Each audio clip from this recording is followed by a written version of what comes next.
పడుతున్నాం చలిపెడుతున్నా ఏం కాదు భయపడదు ఏం కాదమ్మా ఏం కాదు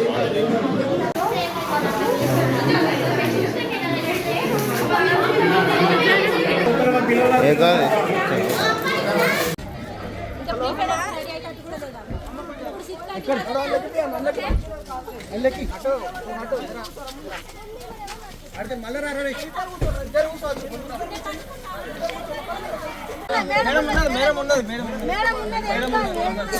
బ్రో గ్లాస్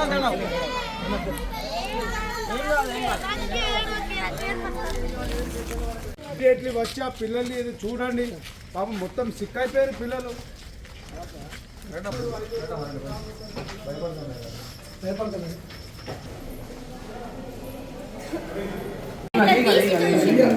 తీసి చూస్తే అందులో 5-6 పురుగులేదు. అయితే ఇక అందరూ తీసి చూసేసరికి అందరికి వెళ్ళింది. ఇది మాది అబద్ధం అంటారని మేము తినకుండానే బాక్స్ లో పెట్టి వచ్చాము. అయితే మేడం హాస్పిటల్కి 108కి కాల్ చేయండి మేడం అని చెప్తే మేడం అన్నారు పరుగు పోతుంది అని వీళ్ళకి అందరికి ఒక్కొక్క ఇంజక్షన్ వేసి ఒక్కొక్క టాబ్లెట్ వేసింది. మేడంకి 7:30కి కాల్ చేసి 10కి వచ్చింది.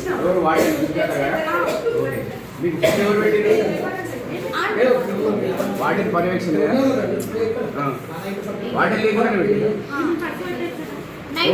పెట్టిల్లు కర్రీ మిల్ మేకర్ అందరం తిన్నాం. పప్పు కూడా మిక్స్ 2 వేరు తిన్నాము. కథం లాస్ట్ మినిట్లో అందరికి పురుగులు కనిపించినాయి. పాపం అందరు చెల్లెలు అందరు పారేసిల్లు. అట్లా కూడా ఫుడ్ ఆంటీస్ అడిగిల్లు ఎందుకు వారేతాలు కర్రీ బాగాలేదని అడిగితే పురుగులు అని చెప్పిన వాళ్ళు పట్టించుకోలేదు. తర్వాత ఒక్కొక్కరు స్టార్ట్ చేసి వామిటింగ్ చేసుకుంటూ అట్లా ఒక్కొక్కరిని చూసి ఇప్పుడు ఫుల్ మంది మినిమం 40 మంది కావచ్చు వామిటింగ్ చేసుకున్నారు. గ్రౌండ్ నిండా వామిటింగ్ చేసుకునే ఉన్నది. 3 అవర్స్ అయితే 7కి డిన్నర్ పెడితే 10 వరకు మేడమే రాలేదు మాకు. అంతమంది వామిటింగ్ చేసుకుంటారు. ఒక్క ఆర్ఎంపీ కూడా రాలేదు. ఒక్కళ్ళు కూడా హాస్పిటల్కి పోలేదు ఇంతవరకు. బయటికి రావద్దని న్యూస్. ఇప్పుడు ఆర్ఎంపీ డాక్టర్ వచ్చిండు. 108కి ఫోన్ చేయమన్నా కానీ చేయలే. పట్టించుకునేటోళ్ళు లేరు, అసలు పట్టించుకునేటోళ్ళు లేరు.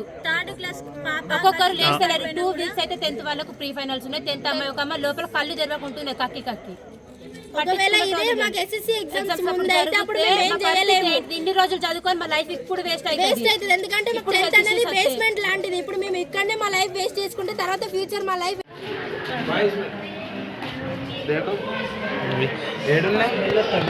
పురుగులు ఉన్నాయా? పురుగులు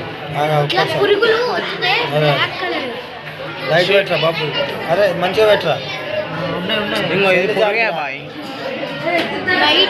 అయితే మా పరిస్థితి ఏంటి అసలు పట్టించుకున్నట్టు లేరు. అసలు